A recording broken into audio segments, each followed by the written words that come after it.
Thank you for being here. As I prepare to make a little opening statement, I do want to acknowledge and thank the people who have been incredibly kind to me, many of whom are behind me at this point in the last few days and worked very hard to make me feel welcome, including my primary handler, Associate Vice President Sweeney, and my secondary handler, Associate Dean Brown. They've been incredibly not kind. I feel nurtured, I feel connected.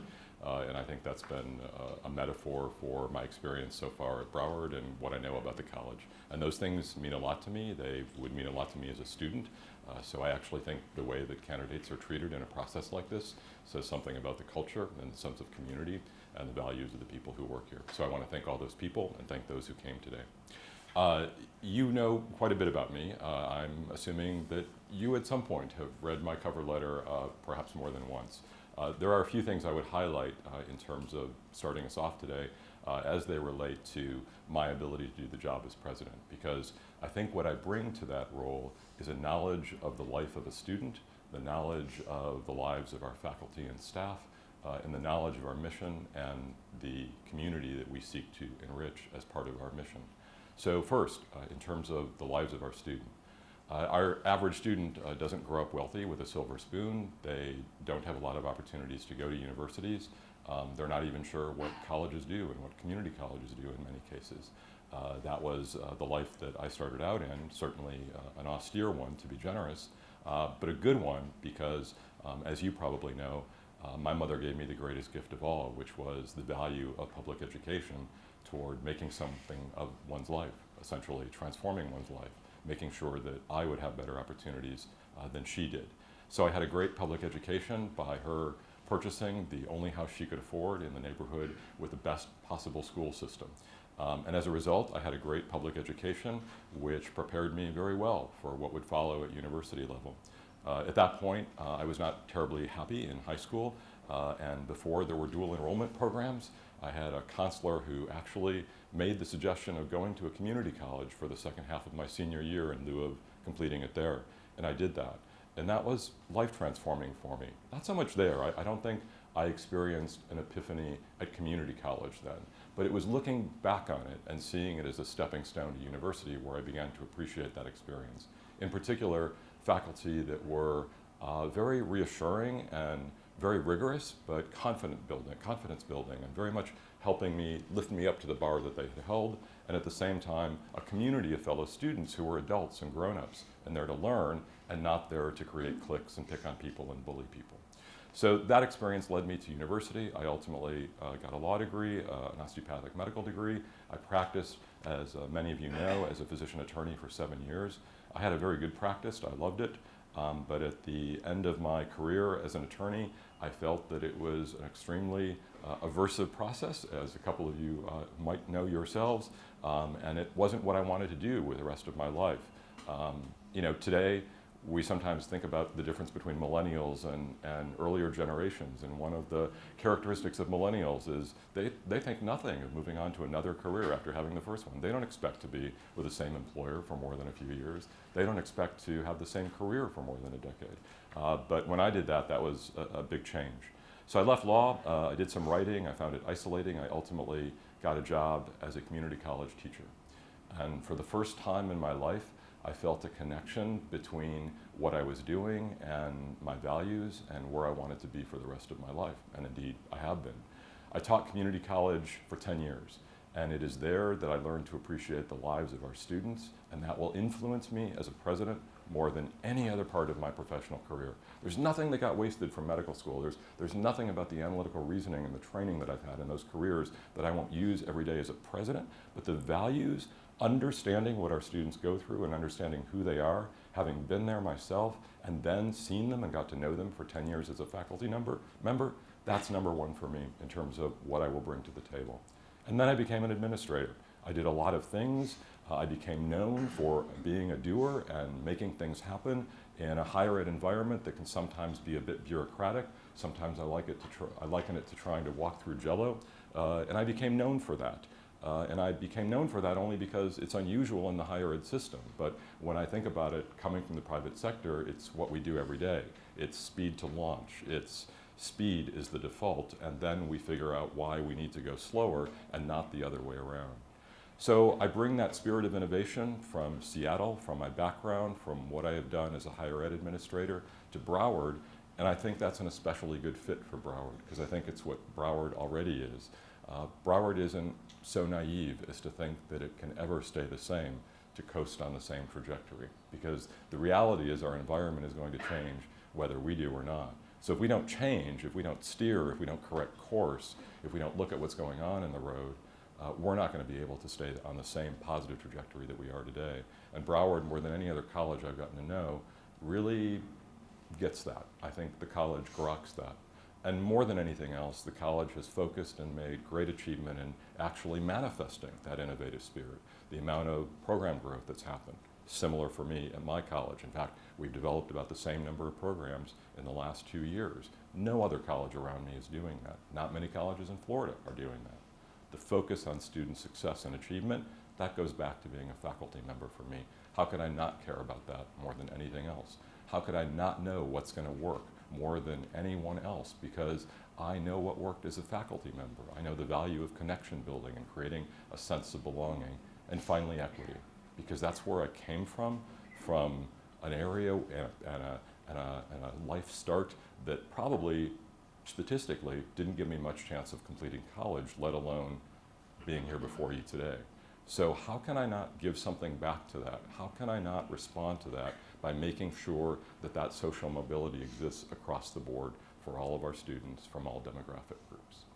So I come to you today prepared to be the next president of Broward College because of who I am as a person, of where I've been in my life experiences, and where my career has taken me, making me, I think, very well suited to carry on this amazing culture that I've experienced in the last few days, and to be that combination of an internally facing president who can inspire and bring people along to where we want to go, and an externally facing president who can indeed enrich our diverse community by bringing business on board and serving the economic interest of the county through education and through the folks we graduate.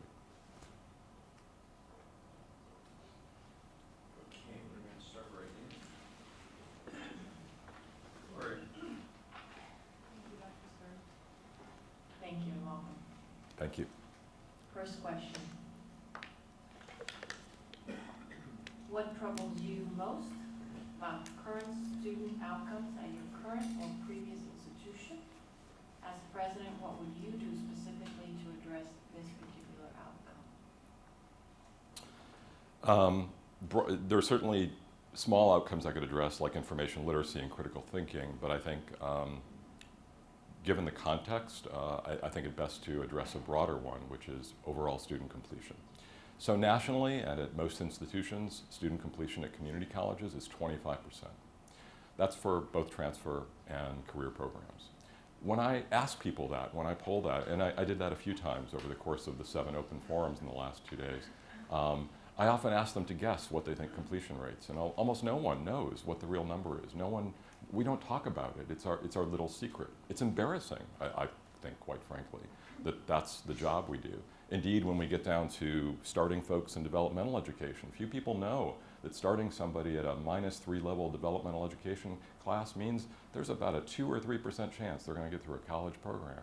That's just no chance. We say we're giving people an opportunity. That's not a real opportunity. So what most concerns me about outcomes is that we have offered people an opportunity, but we haven't offered enough ways to ensure that the opportunity is real, to ensure that the opportunity is one that they can avail themselves of. So I'm not naive. I don't think we can hit achievement rates of 100%. Not everybody comes here to complete a degree, and that's part of our mission. But I do think a number in the neighborhood of 50%, twice where we are today, is not unachievable.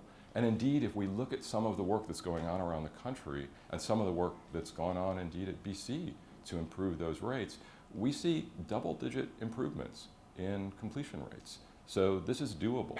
And what I have done at my institution very much parallels what Broward is doing. We have focused on guided pathways because it works, and that amalgam of creating a narrow path that permits students to see the light at the end of the tunnel, but doesn't allow them to meander too much off that pathway, we know that works. We also know that wraparound programs, CUNY ASAP program, very famous one, free tuition, full scholarships essentially, full wraparound services, advisors, success coaches, people who care about these students, a bus pass to make sure they have transportation. They've achieved completion rates in excess of 60%. So we know this is doable. We know this is all correctable. It's, can we afford it? How do we allocate the resources to make it happen? And how do we work together to get the buy-in of faculty, staff, so that everybody is truly grokking that same mission to make our students more successful? Because transforming their lives doesn't happen if we can't actually get them to the end of the pathway. Dr. Stern, good afternoon, and thank you for being here. Second question is, describe how you see the role of Broward College in the business community. How do you see the role of the president in this relationship? Second part to that question is, how many hours a week do you see the role of the president working? Total hours or in the business community? Total hours. Total hours, okay. Let me ask, if you don't mind, if you can indulge me, I'll answer the second one first because I think it's a little bit easier. I currently work about 60 hours. I set a limit on myself above that because I think at some point I start to burn myself out and it's not productive. I think that's a little high for a president, quite frankly, and I have struggled with work-life balance for my entire career.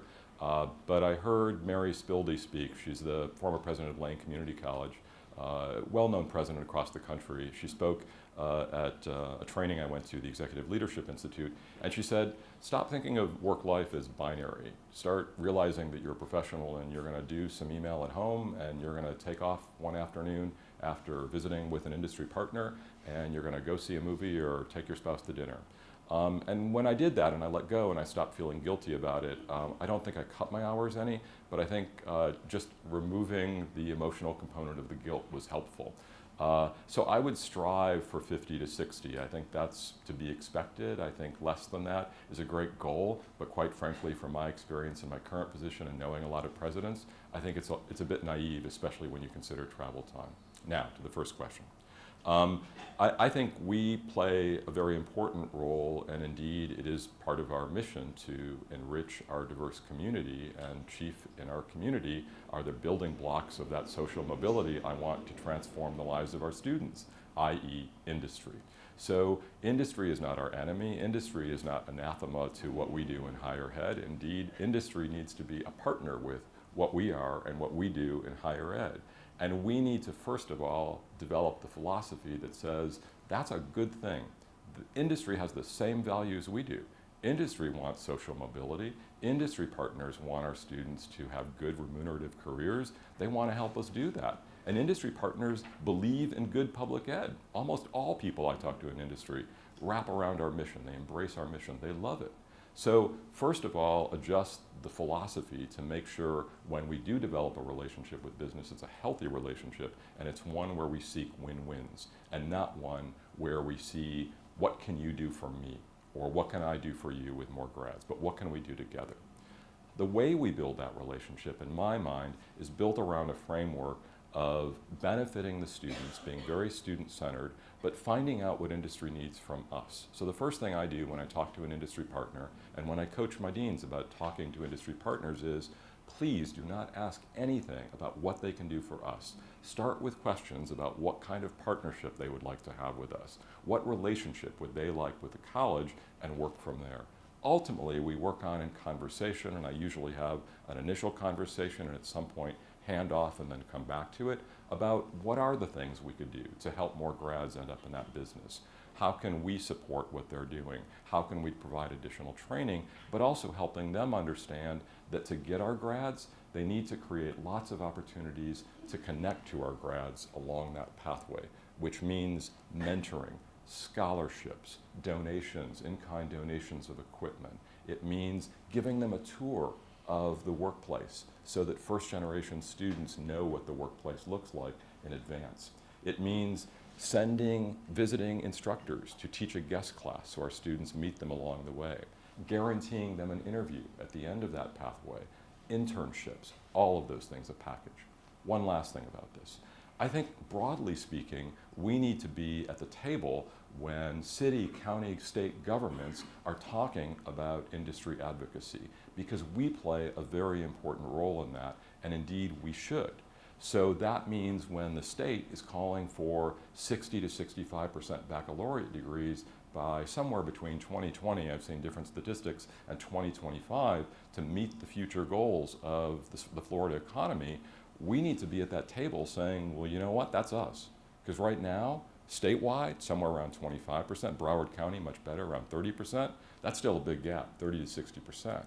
So in order to work with industry, in order to advocate for business, which is our important partner, we need to be at the table ready to help in a very broad way to produce more and more certifications, more degrees, including higher level degrees that will produce the economy of the future. Because to attract industry, one of the big things, you know, if you're in my part of the country, the big mystery is where is Amazon going to end up for their second headquarters? Where is HQ2 going to land, right? And if you look at the rubric that they've released for HQ2, one of the highest things on there is what percentage of the population have bachelor's degrees and master degrees. And that's happening, that's just, you know, one giant company. So many little startups in aerospace, in biotech, in IT are looking at Fort Lauderdale, they're looking at South Florida right now and saying, how many degrees do you have? What percentage of the population is there and trained and ready for us? So it's not just responding to the workforce needs of today, but being at the table to help shape the workforce of the future by producing those degrees that they're going to need in order to attract more jobs. We need to be at the table not just with today's industry partners, but with the government officials and with advocacy groups for business that are going to help attract new business. That's the relationship I would see, and in terms of me as president, I am that voice. That is certainly the start of the conversation. I need to be able to communicate what we're doing down to the level of the classroom and stories of our students with narrative and with visceral feel that people can understand and relate to help meet their needs. That is the job of the president in relating to the business community, to be a heart, to be a voice, and to be a communicator and liaison in both directions, both inside and outside. Describe the role of a community college play in the community, and what is the role of the college president in fulfilling the role? Please provide specific examples of your involvement in the community. Sure. So I think we spoke of community in terms of industry, for instance, in terms of the business community. That's one part of the community. The community also consists of alliance groups for instance, minority advocacy. It consists of supports for people who are underprivileged. The community consists of a culture of, in this case, South Florida, great melting pot of immigrants that creates great diverse culture and wonderful things. We can and do play a role in all of those things, both in making sure those resources are available to our students, for instance, by bringing resources to campus from those advocacy groups, not assuming that our students will go seek them out, and also making sure that that rich, diverse community is reflected in what we're doing in the events and activities that happen on campus. Because one of the most important things to student success, in my experience, and increasingly from data, is creating a sense of belonging and create a sense of community. And for a student that comes from, for instance, an underrepresented population, that community means having things going on that they relate to, that reflect their community. And quite frankly, if I'm not in that community, I want to learn about that community. That helps me be a better administrator if I understand other cultures and know what's going on around me. So part of education, more broadly, I think, is bringing the spirit of the community and the culture into the college. On the other side, if you will, reciprocally, we need to have an influence in the community. We need to see our role as enriching the community, as providing good grads for industry, but also enriching the community in other ways. So what do we want in our community? For instance, do we want all populations in our community to succeed equally? Do we want to see, as part of our community, more women going into STEM fields, more students of color being successful in transfer education, higher careers? So our role in serving the community and creating good success and social justice, if you will, within the community is to make sure that we're doing everything we can to better the lives of students across the board.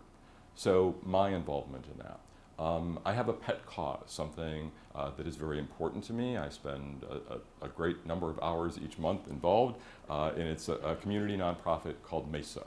MESA is actually a national organization. There is a Washington MESA and a MESA in I think about 20 other states. And I sit on the board for Washington State MESA. MESA works from K-12 through community colleges to universities, helping recruit students from underrepresented populations, including, for instance, women in STEM fields, and making them more successful by abiding by certain principles that give them a sense of belonging and place and connection that helps them be successful. Normal retention rates for students, 40 to 50% year over year. MESA, 70 to 80%. Creating cohorts, creating personal advisors really helps. So what I've done with MESA is done everything I can in serving on that board and in the work that I do for MESA to make sure that the students we're producing, not just at my college, but across our state, are graduating without achievement gaps. Ultimately, so that African American students, Hispanic students, veteran students, female students, part-time students have the same success rate as their majority counterparts at the college. That's, to me, service to the community, because ultimately, if we give voice to those minorities and underrepresented populations, that doesn't just change the college. It doesn't make us better just at the college, it makes our community better. Because we all know the diversity of opinion, diversity of thought, just as it works for 5 trustees on a board, makes the decisions better in any entity, in any organization, and in that way we serve our community through increased equity and diversity. Dr. Stern, please discuss the role of faculty in achieving institutional-wide student success. The second follow-up is talk about the role of the staff in achieving the same institutional-wide student success. What do you think are the challenges and how will you approach them? For me, this is where being an educator for 10 years, teaching in a community college, gives me a certain perspective that is going to be pretty strong, that's going to be straight talk. I think the magic happens in the classroom. I think if we're going to make students successful, the most important connections that have to happen are between faculty and students. Secondarily, I think the support services that we offer are going to equally make the difference. But here's my point. Nothing that I do as a president, nothing that the great administrators behind me are going to do is going to make a difference in student achievement if we don't have complete buy-in at a gut level from the faculty and staff. They have to drink the Kool-Aid. Everyone needs to believe that what we're doing in increasing student achievement and narrowing achievement gaps is good work. It's part of why we get in our cars in the morning and come to work, and actually believe that that's what they're doing in the course of their day. So with faculty, if I believe that the most important thing that's going to happen for student achievement is going to be in the classroom, what do we do about that? How do we help faculty do that? Many faculty know how to do that. They've learned over time. Over 10 years, I changed my teaching. I started emailing students when they missed a class by the end of my decade of teaching. I learned that the personal connection I built with them, sending an email when they got an A after getting 2 C's, and the email saying, this will sound corny to you, I am really proud of you, makes a huge difference in the success of a student. So we developed something, it's an idea we borrowed from Odessa Community College in West Texas that they called the 4 Commitments. I thought the 4 Commitments sounded a little bit like an 80s rock band, so I changed the name to 4 Connections. So here's the 4 connections. And for any faculty who might be sitting behind me, they're going to say to themselves, wow, I've been doing most of those things already. Well, good. That's why you're here. That's why you're engaged. That's the kind of faculty we want to nurture. Here are the 4 connections. They're very simple. Learn students' name in the first week and start using them regularly by the second week. Meet with each and every student at least once outside of class to teach them how easy it is to use an office hour, how accessible they are, and build a relationship with them. Number 3, be your own early alert system. Don't depend on student services through the early alert system. When you see a student change their trajectory, reach out to them, write them, put your hand on their shoulder in the lab and ask them how things are going. Pull them aside, write them an email, figure out what's going on. It means more to students than anything else. Number 4, practice paradox, meaning syllabus, rigorous, tough, make up policies, nope, miss it, you're gonna fail the class. But when things go wrong in life, when life gets in the way, which is the leading cause of attrition from students in courses, not academic problems, treat them like human beings, make allowances. So 4 Connections has increased not only course success, but year-over-year retention at Odessa. We just started it a year and a half ago. We've already seen course success improve for those faculty who are participating by 6%, from 85% to 91%. Moreover, something we didn't expect, our achievement gaps for minority students disappeared. African American students went from course successes in the low 70s to 89%, just shy of the overall. So the connection building between the faculty and the students are where it's at, and I think it's a good point of focus in addition to guided pathways. And finally, we are now developing a counterpart to 4 Connections, and we don't know anyone else who's doing this for student services. So what are the 4 things that student services could do in responding and in nurturing students in every contact we have? They're more customer service oriented, but the same thing that connects you to perhaps a barista at a Starbucks is important with a cashier that's going to take the student's money. We want to connect and give the message to every student at this college that they are loved and cared for and belong here and are going to be successful. And one last thing, I apologize, I'm probably going a bit long, but I do want to share something with you on this point. Before we started the interview process in the open fora on Monday, I came in for the weekend. I was visiting some cousins up in Delray, and on the way to drive back, I stopped at North Campus. And I walked in at about 4:30 to the Academic Success Center, to the ASC. And there, on a Sunday afternoon at 4:30, there were probably a couple hundred students. And there were multiple tutors, and there was coffee and pastry, and people were giving massages to students. I cannot begin to tell you what the vibe was in the air and the messages that those things sent to students, that we care for you, that you are at a place where you are going to be successful, and if anything goes wrong, we are going to be here to fix it for you. That's it. We can do all the initiatives in the world, you can give them all the names you want, but what we need to do is replicate that vibe and scale it up so that it happens in every classroom and in every student service encounter that we have, making sure that we are not transactional, but we are relational. It is all about relational in my mind when we talk about student achievement. I know you like pathways and you mentioned pathway work, so this question is addresses that. Describe your understanding of the higher education pathway model, how you see it functioning on a day-to-day basis, and the value you see in such a system for students. So I'm a major advocate of the guided pathways model.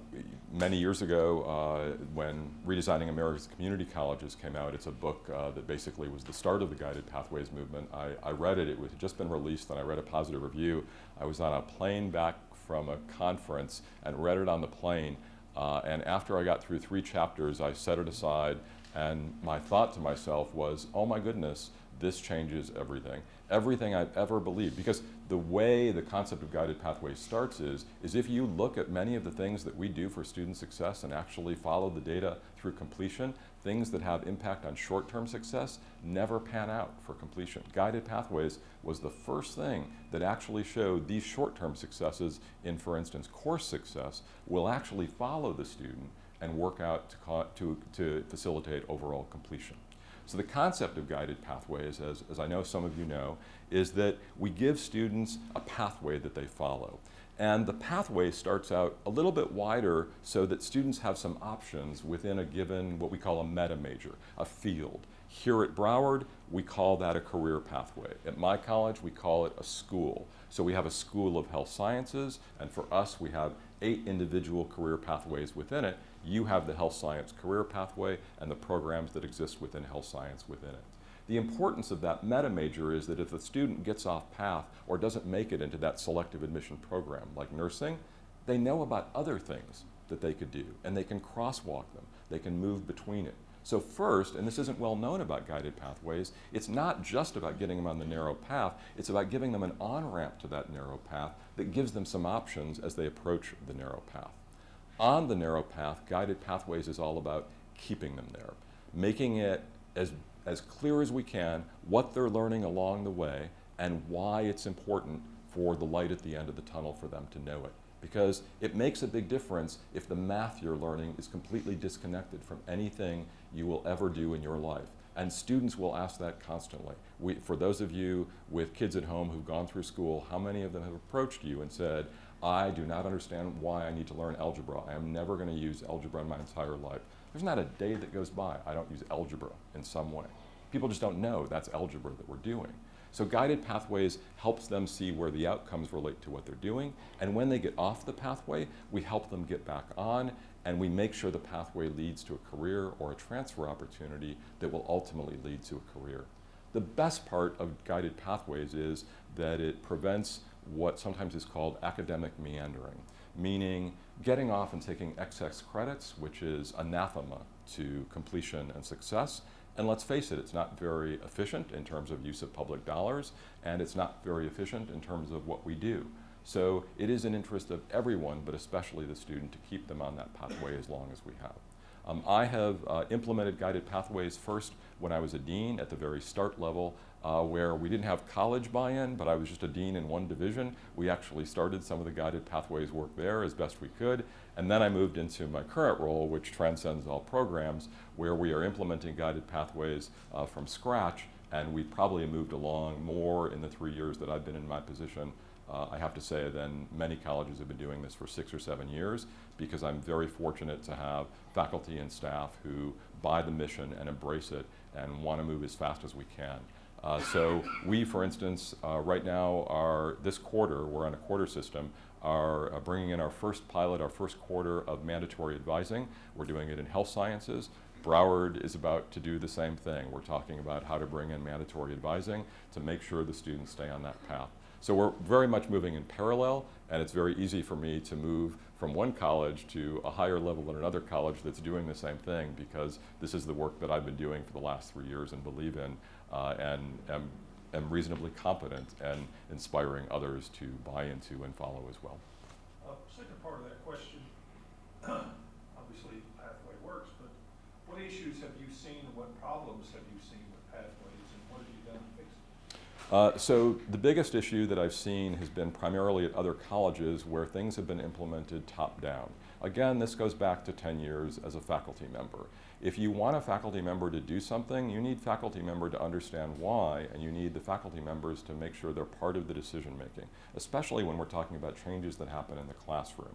So when colleges have tried to administer and implement guided pathways top down, it usually fails. The other problem I've encountered is one we actually did encounter at my institution, which was we moved too fast. We jumped, we did an Elliot thing of speed as the default, and I was wrong. We implemented mandatory advising about a year ago because we had seen it in another college. We saw a model we liked, and we came back and I said, how soon can we do this? And somebody said a year, and I said, how about next quarter? So we compromised, we did it in 2 quarters, but I was wrong. We hadn't done the training. It was for mandatory advising in transfer programs, and we hadn't done enough training of faculty who had never before been involved that much in advising. So bad advising was going out, and students were having bad experiences. But I smile as I tell this story because I believe very much in the importance of failure. I believe very much that you try things and you fail and you learn from them. So from that experience, we stepped back, we've improved the training, and now, as I said, this quarter, we're about to launch it. The third problem that I would cite that I struggle from, and I know Broward is now and going forward, is lack of resources to support it. So for instance, mandatory advising, I don't have money for adjunct faculty right now to do mandatory advising, and I don't have enough full-time faculty to do all of the advising that needs to be done. Because faculty advising is key, developing that relationship with the faculty member, not just with the student services advisor. So resources is a big issue. In the state of Washington, the state is trying to help out little by little with colleges who are moving along. But what we need to do is help the state understand at the legislative level the return on investment on guided pathways. That if we could boost completion, if we could double completion, what's the return on investment of that tomorrow versus what it is today? And to help them see that it's worth it to pay for advisors, to pay, for instance, for data analytics. We just bought a data analytics program for $130,000 for a 1-year license. That's really expensive. We made it a priority, and you know who ended up paying for it? Student government. Student government paid for it out of their fees because we helped them understand how important this was to them and could not spare that level of funding from our operating budget. So they bought Hobson's for us so that we would have data analytics to help them stay on guided pathways. Yes, that's the staff and faculty and students that I am blessed in supporting every day. Thank you. I have the next question, and I'm going to add a little bit to it as well. The question is, describe a situation where you were able to influence lawmakers or other public policy figures on an important issue, and what approaches or strategies did you use? And I'd like to know, what are your top 3 priorities, goals in coming to this institution? Okay. So a couple of things legislatively, you said either legislators or other government officials, so a little bit of each. So let me tell a quick story. Legislators, I mentioned that I work for MESA, this organization to help recruitment and success of underrepresented students in STEM fields. The other thing that I didn't share at that time is that I chair the board committee on legislative strategy and communication. So part of my job has been not just to go meet with legislators to talk about MESA, which I have done now in 2 budget cycles, but also to strategize and help the legislative outreach director, the staffer for that purpose, think about ways to approach that. So my influence has been to help him and our other board members who share in that advocacy work to understand that we take legislators as they are, and we must go to them with common values and approaches and advocacy that appeals to things they believe in, regardless of party affiliation, regardless of their overall political philosophy. So one thing that happens in a minority advocacy organization is people start to assume that all Democrats are their friends, all liberals are their friends, and our conservatives and Republicans are their enemies. And I don't believe that. I take people as they are, and we can parse apart agendas and political philosophies. You can believe one thing that's conservative and one thing that's liberal. It sometimes doesn't feel that way, but I do believe it's true. I also think we can find common values when we reach across the aisle. So we talk not just to Democratic liberal legislators, and there are a lot of those in the state of Washington, but we also talk to Republicans. We talk to conservative folks who would say things like, this is a great organization. I love the way it helps kids pull themselves up by their bootstraps. They wanted to hear the bootstraps argument. I talk to people and make an economic pipeline argument that in fact what we're doing is creating jobs. This is a whole audience of untapped skilled workers that is not being hired because they're not even making their way into the pipeline, and when they do, they have completion rates in the single digits. Let me help you build the economic pipeline so that you can keep more industry here and attract more industry. We have to be open to making that argument to legislators in all sorts of advocacy. You know, we have a common saying in instruction and student services. We say, we take our students as they are. No matter how they come to us, we don't complain about that. Here's how they are, now let's get them to the finish line. We don't often make that same case for legislators or for funders, and I think it's important. We take our legislators as they are. Whatever your philosophy, whatever your values, how can I find common values with you? And that strategy was very successful, and at the end of the day, we doubled in a very austere budget cycle, I have to say, where the community colleges got almost nothing. We doubled the number of community college centers from 6 to 12 in one single budget cycle. So we now have 12 community colleges with MESA centers as opposed to 6. And we did that by not isolating our arguments and by reaching across the aisle to what other people might consider adversaries, and I consider people with common values who just need to explore those values with me a little bit in a straight talk conversation. At the second level, at government level and other organizations and other governmental entities, I've been very involved at the state level in creating policy and was very instrumental in the reform of our allocation model.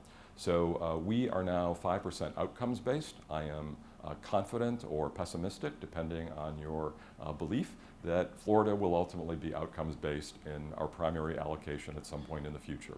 Right now, we have performance dollars, they're extra dollars. That's exactly how it started in the state of Washington and many other states. And then one year, the legislature decides to roll that into the overall allocation, and before you know it, the amount of allocation devoted to performance goes up. So it's the future. So I was invited to sit on that committee to present a package to the state board's board, who would then adopt it. We knew the state board's board wanted to increase the amount of allocation that went to outcomes-based as opposed to regular. So part of our job as a committee was to reform in such a way that would appeal to them and help them see that we were being more outcomes-based, but also in making it from the perspective of individual advocates for our institution, such that it would give us the opportunity to better our students depending on, for instance, our demographic. So right now, and this is something that I talked to President Armstrong last week about when he was kind enough to grant each of us an hour of his time, and that is Broward is treated like every other college in the system, as if our demographic is the same as everyone else. So we're at a huge disadvantage in performance funding relative to colleges, for instance, sitting in more affluent regions. So one thing we did in our allocation model is I actually inserted and wrote language that ensured an equity principle, that we would actually work toward and provide resources toward colleges closing their achievement gaps, which now gives an added incentive, a financial incentive, to colleges that sit in more diverse populations to have the resources we need with our demographic to get them to the finish line, and not just treating us all equal, which doesn't work very well. So that allocation model was developed, it passed the board, and then I was asked by the state board to be the spokesperson as we earned buy-in from 34 college presidents, each of which wanted to know, what does this do for my bottom line? So we had an interesting discussion about principles and the importance of moving forward for the betterment of students, and for once, maybe looking at this as how our bottom lines can all be better in the long run if we appease the state board and legislators and show them that we are doing outcomes-based funding. And forgive me, Trustee Fernandez, the second part of the question. My answer was so long, I forgot the question. No problem. Your top 2 or 3 goals, desires as a president here? Thank you. So top goal for me would be in the course of 10 years, because that's the way I would view a presidency, in furthering the culture that President Armstrong and those who preceded him have created, which invokes a feeling of, a true belief in, and a true embrace of entrepreneurship and innovation. That's extremely important to me. It's not common in higher ed, but we've got it going on here, and it's important to me going forward. I think it's how colleges will survive. But also, with that, a culture where everyone, and this circles back to other questions we've had today, that focuses everyone on student achievement and equity. So number 2 goal would be actually showing progress on that in the course of those years, bringing student achievement rates, student completion rates, from where they are now closer to, if not to the 50% point. And goal 3 would be closing achievement gaps for various populations, veterans, women in non-traditional fields, students of color, be they Hispanic, Asian, Native American, African American. Thank you. I have a 2-part question. The first part of the question is, please describe the greatest threat to fiscal stability facing an organization or unit you have led. How did you respond to the threat, and ultimately what was the result? Well, the threat is the same one that Broward is experiencing. It's the threat of diminishing government support for our programs and for the work that we do. So in the state of Washington, legislators are fond of saying that they've increased funding for the community colleges, but in real dollars, when we do the analysis, funding is down somewhere in the neighborhood of about $500 per FTE since the Great Recession. So with all the new initiatives and the focus on student success and all the new things we're doing and want to do, the state is actually paying us less per FTE to do it than they were before. So these are extremely austere times for us.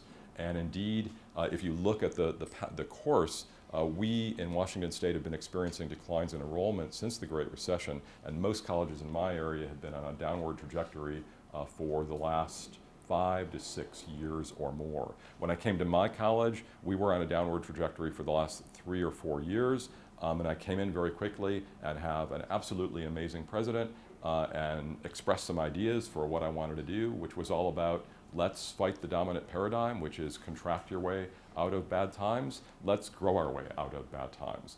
Let's grow the heck out of our programs, find new programs that meet workforce needs and help students, and at the same time, let's develop alternative revenue sources.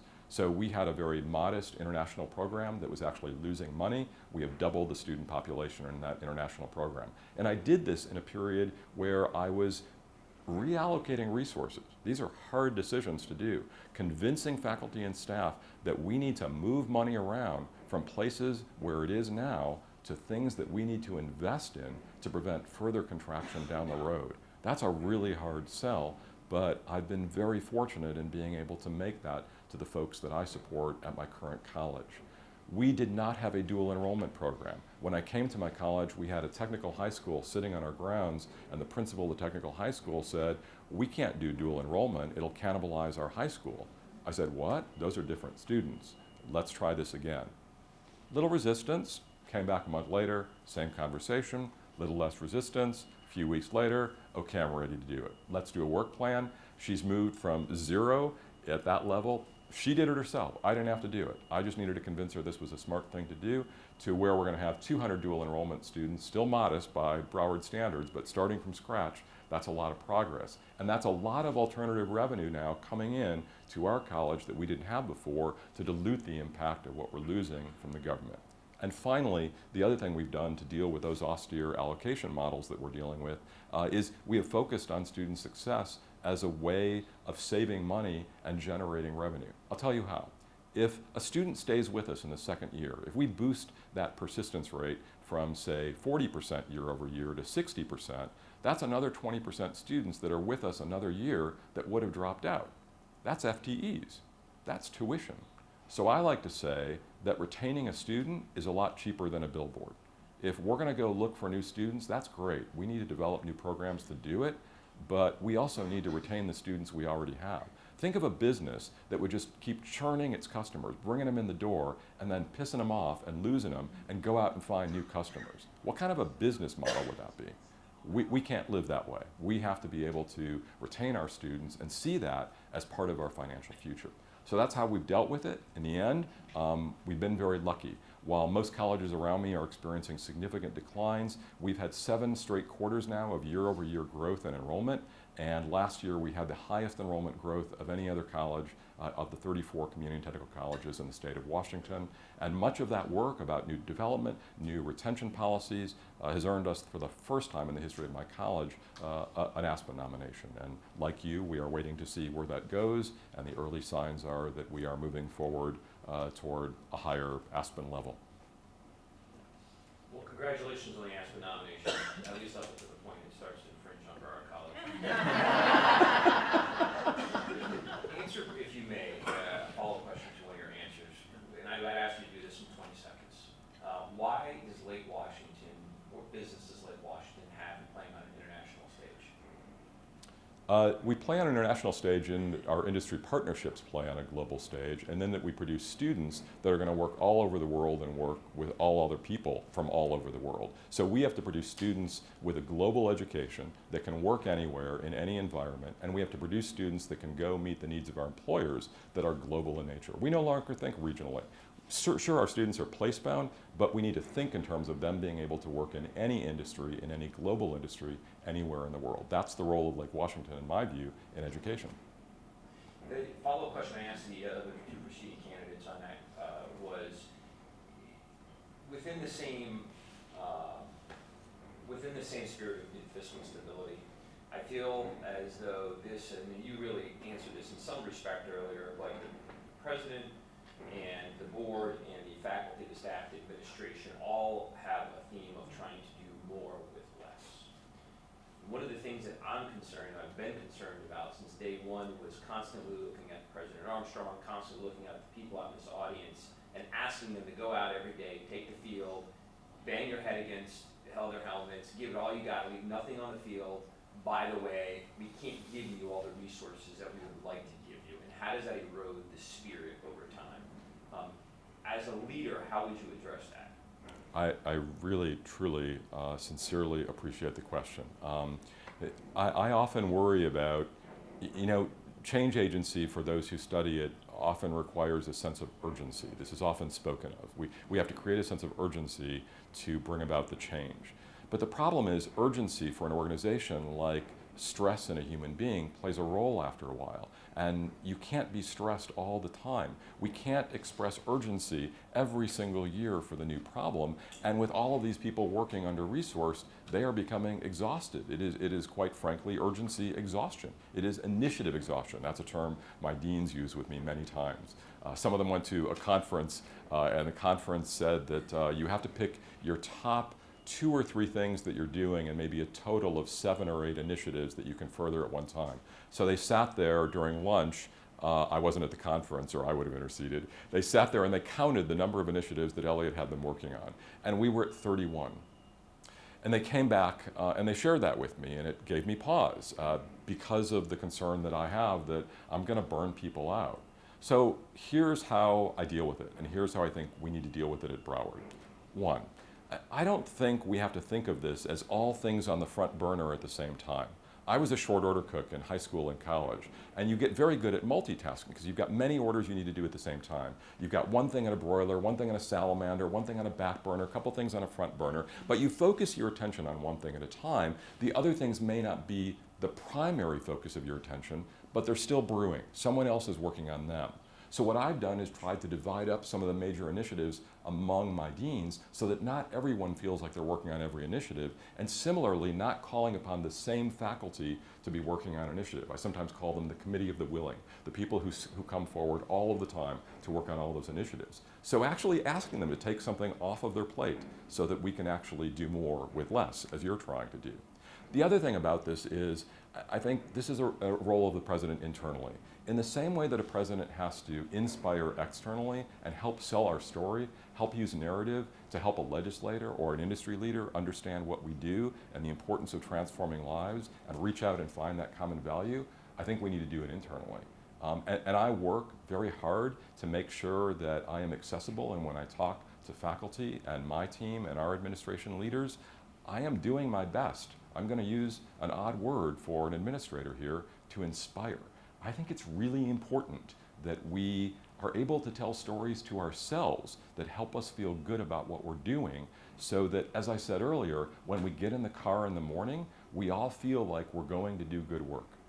And that we all feel like we're in that together and part of a community, because ultimately I think every one of us, irrespective of what we do or our philosophies, wants to be part of something bigger than ourselves. So transmitting that and creating that culture and sense internally, for me, is every bit as important as what a modern president does externally. And Lord knows, a lot of what a modern president does today has to be external, and therefore 60 hours per week. Thank you. The next question is, you have answered a lot of that in the past. How you have gone about raising significant funds and drive major improvement in key student success indicators? What were your results? So in raising the funds or improving the key indicators? Okay. So in raising the funds, we've largely had to depend on reallocating funds. So again, and I think we're going to see some of this in the future at Broward as well, and I think we need to be ready for that and be thinking about that. How do we do more with less, to Trustee Mayman's earlier point, means that we may not be able to develop new resources, but we're going to try to develop more alternative resources. But sometimes it takes a few years to do that, as it is with my dual enrollment program and international program. In the meantime, for me to invest in 17 new programs that we've developed in 2.5 years, I may have to reallocate resources from another area and get buy-in from my culture and my community and my campus to be able to do that. Externally, I think we have to look at more and more alternative revenue sources. And we've been very good at doing that so far, not only in International and Running Start, but at looking at how we can partner with industry to help us build programs. I've given many examples over the course of the last 2 days and the 7 forums I've attended of how we have reached out in specific programs to an industry partner to actually ask them to participate with us, if not in the development of the program itself, then at least in the connection building with students and student success efforts. So increased donations, And I have tried to produce a model that is replicable with other industry partners. So this started for me with an industry partner in our laser technology program, where we got them to donate equipment for us that we could not have afforded, to provide us with faculty for guest lectures, to provide students with tours, with mentors, ultimately with internships, and ultimately, from a most recent conversation I've had, for scholarships for students. Down the road, the next step for that, I'd like to have a conversation about program sponsorship. I think we need to think about naming. I think we need to think about how we're going to ask our industry partners to increase that participation in what we do to an even higher level. At the same time, I think we need to partner with other colleges. So I have partnered with British Columbia and Oregon Institutes of Technology to create a Cascadia Corridor Polytechnic.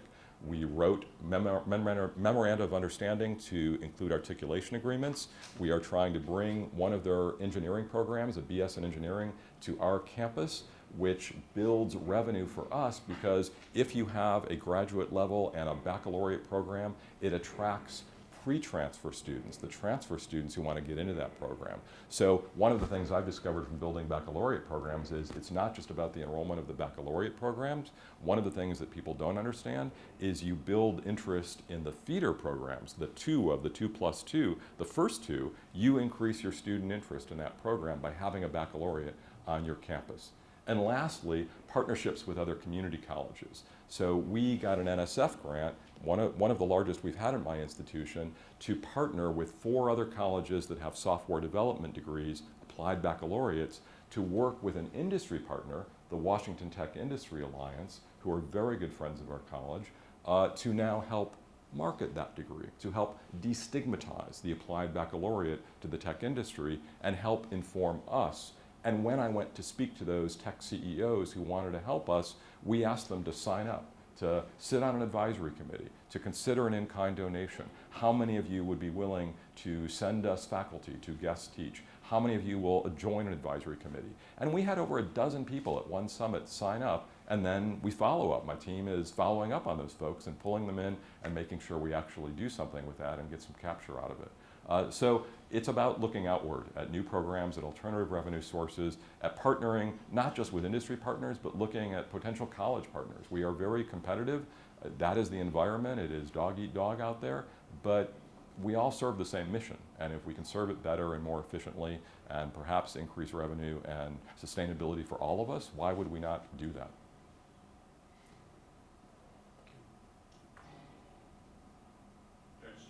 This is a question about building effective partnerships with third-party organizations, K-12 system, other state colleges, community organizations, and employers.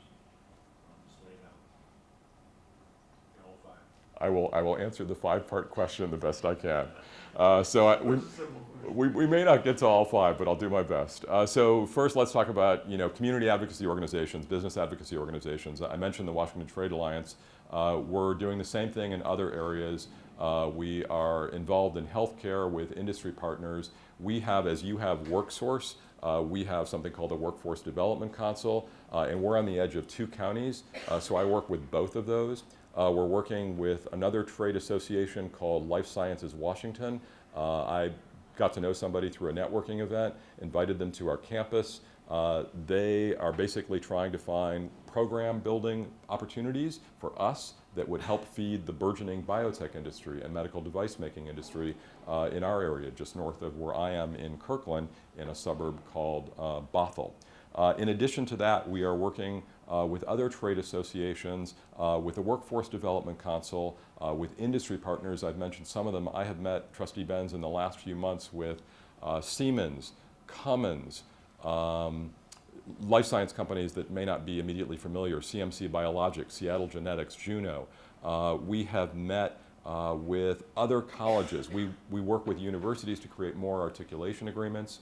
On the K-12 front, sorry, this is bulleted, but that's the best I can do to answer the question as quickly as I can, knowing that we're possibly running out of time. With K-12, we started a new initiative that I call Adopt a High School. So I've asked each of my deans to adopt a high school in our region that they have some affiliation with. And for those who had no affiliation, we found one. We help them, we script them, because not all administrators are natural networkers. So how to make a cold call, how to invite somebody for a tour, and then to put out regular information and push outs to make sure that we're keeping those relationship going. By the way, Broward has amazing outreach to K-12. I have never seen numbers as high as the number of students from Broward County who end up at Broward College from the school district. So I'm not sure there's a lot of adopt a high school work that needs to be done in that area. But in my area, the college, when I came in, did not have a great relationship. We were known by our previous history 30 years ago as the VOTEC, which was 3 names away in history. It was so far along. So we're doing all of that, and the key to that, if there's any transcending theme to it, Trustee Benz, is that we basically realize we're going to have to get more than me and the president out there. So how to help my deans, how to help staffers build relationships and network and become part of their community and sit on boards and do that outreach has been really key for us, because one person cannot have all those meetings.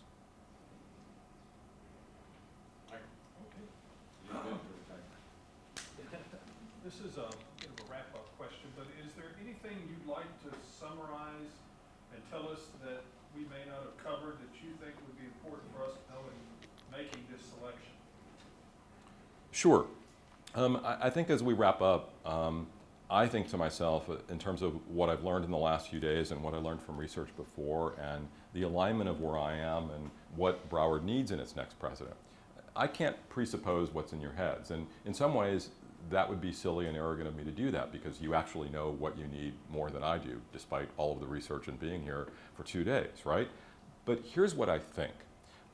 I think President Armstrong has been amazing in working both the internal side of his role and the external side role as well. I've never seen anyone that I know, forgive me, promise I'm not blowing smoke, who's developed as many strong relationships in the community with key community partners.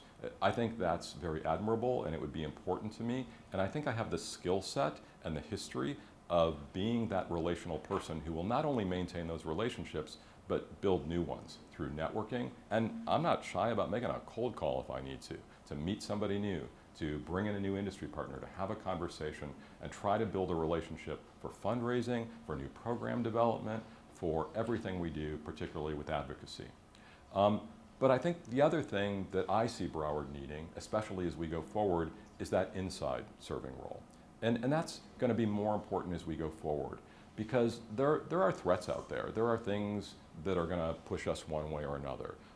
Government funding could go down. We may need to be in a position of reallocating resources some way. And you've heard from me, I want to continue to do new program development. I want to grow our way out of problems. I want to develop international, as Dr. Armstrong has started to do. In fact, I'm thinking we may at some point need to think about housing for internationals, because historically, colleges that build up international hit a plateau until they can build up housing. So we may be talking about having to reallocate resources in ways that will require great buy-in from the people behind me and the 5,000 employees of this college. And I think that inside role is going to be very important. And what I bring to this table that is unique is that combination of skill sets and experiences. I come to you with 10 years experience teaching community college students, knowing them, knowing what they need, knowing what works in the classroom. I come to you having been a faculty member, knowing what that feels like, and embracing faculty in a way that only someone who's been there knows how hard they work and how much they care about our students. But I also come to you from the private sector and being able to carry on that external role. One of my heroes in many categories, please don't overread this, but in the business world, coming from Detroit, is Lee Iacocca. Lee Iacocca was an engineer. He was the designer of the Mustang. And he worked his way up in Ford, and then he moved over to Chrysler and took the company over. And he took it through a whirlwind of times. Lee Iacocca, some of you may recall, took Chrysler through bankruptcy and had to beg legislators for a bailout to save the company. And when he did, and anyone doubted him, he turned the company around. He ultimately bought AMC. He became the largest SUV maker in the world. He knew what to do. So what's special about Lee Iacocca? Lee Iacocca was an engineer. He knew the insides of a car. He knew what the machine was. He knew how to communicate that and what it meant to legislators, to car buyers, to consumers, and to everyone who worked in the organization. And that sense of knowing the inside of the machine and having been there, and the additional ability to communicate that, that's the sweet spot. That's the magic of what a president can do as we face these times ahead that will force us to make very difficult decisions that are going to require help from the external world, but also a lot of help and support from the people behind me and the remainder of the 5,000 people who need to be part of that and who need to have buy-in and need to come along for the ride and not burn out and still get in their cars every morning and feel like there's something bigger than themselves. Second part of that, what advice do you have for this board, or what advice would you give this board related to this process? It's not a trick question. Well, it is only in the sense that I'm very careful never to give people advice when they know things that I don't know. So let me say this, and this alludes to my earlier question. What I have learned in the last 2.5 days is that you have a very special culture. And I'm guessing that you know that. I'm guessing that you know about that experience I had when I snuck in at North Campus to see what was going on at the ASC at 4:30 in the afternoon on Sunday. I'm guessing you know how hard the people of this campus work and the values that they share and what they do. But I would ask you, in looking at this process, to think about them as much as we think about the other part of our mission, which is basically serving that diverse community. We think a lot as high leaders, and I know trustees do, and I know my trustees do as well at Lake Washington, about what we need to do to serve our community and what we need to do to serve leaders and business and industry partners, right? But we also need to think at the same time about what we need to do to serve the innards of the machine, to make sure that everyone's coming along for the ride and that everybody feels like they're part of this. And there is not just shared governance, which is structural, but a shared sense of mission and purpose and values. That's the part that I know some trustees are not always cognizant of. But I respect you enough to know that if I got that vibe by walking in a campus for a half hour, you, in the years that you have been here, probably know that already, and how important it is to preserve it, and to Trustee Mayman's earlier point, not to exhaust the people along the way and forget to bring them along for the ride. Dr. Stern, we have one more question. Sure. What questions you have for us? I never thought of a question for trustees. It's such a job interview thing to always know when you're going in what your question is going to be. I guess I'd like to know from you what you think the most important threats are going to be that the next president is going to face. Because you have, I don't yet have the South Florida perspective. I don't yet have the immersion at Broward College that you have. So I have a sense of what I think those threats are going to be. But what do you think the threats are going to be? Let me get the most obvious: funding, which is what we spend a lot of time on.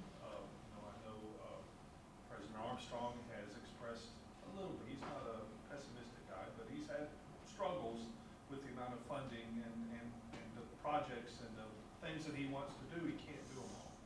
And there is no light at the end of the tunnel. I don't think that, if we get through these next few years, that we're going to see more money coming. I don't think we should plan that way. So that's my big issue. I'm going to say a similar thing in a different way. It's not only preserving our mission, but continuing to expand on it with limitations, which we know are going to happen and are facing us today. So how do we move this institution forward, make it better with less, or maybe the same? Well, we don't have a Washington Seattle here, but we definitely have more industry coming our way. And if we start the dialogue and meet the needs of them and our needs, I think we can have a win-win-win situation. You mentioned Lake Iacocca.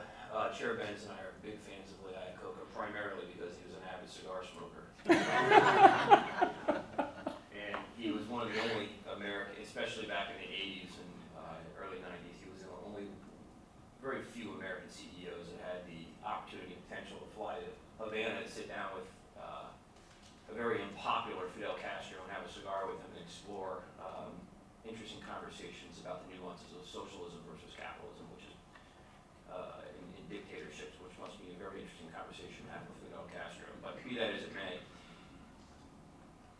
two quick insights. The first is our biggest challenge is what Lee Iacocca attributed the failure to the merger between Daimler and Chrysler, and that is synergies.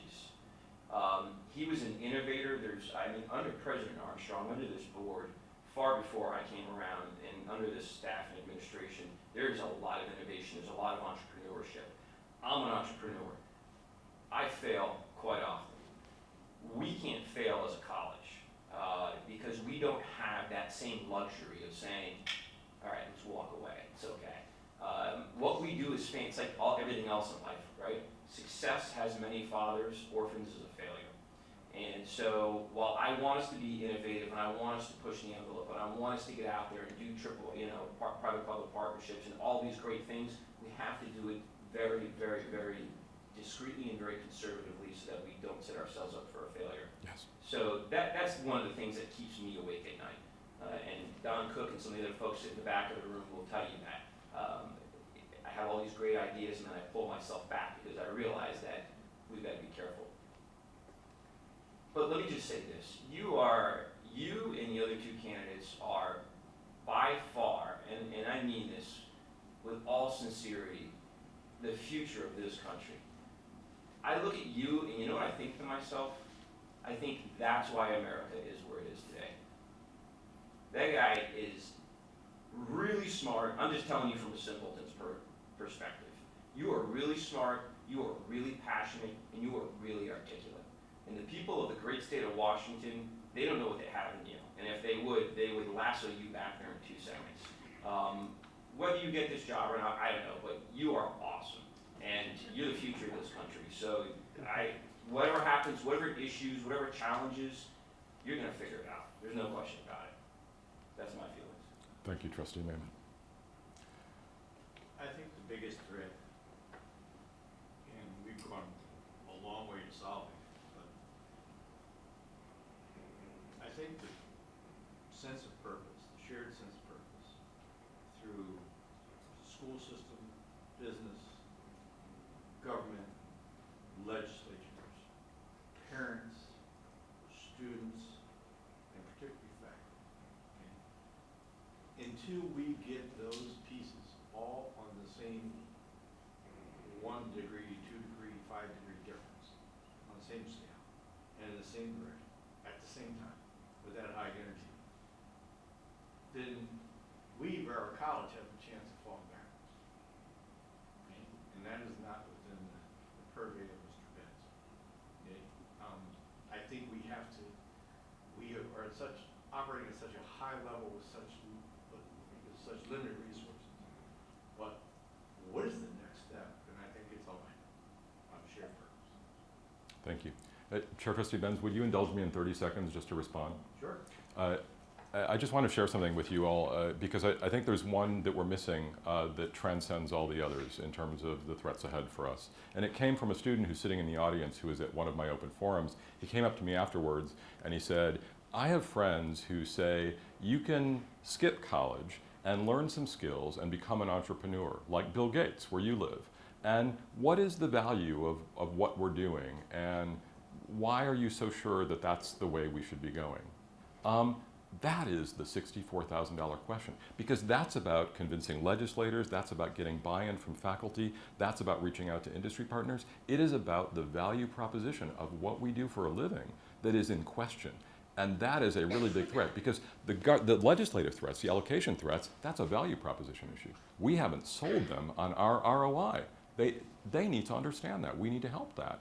And in any other threat we've talked about, it is about making that case for the value proposition. So I really appreciate your candor. your comments that make me turn odd colors, Trustee Mayman, and the opportunity to be here. So thank you.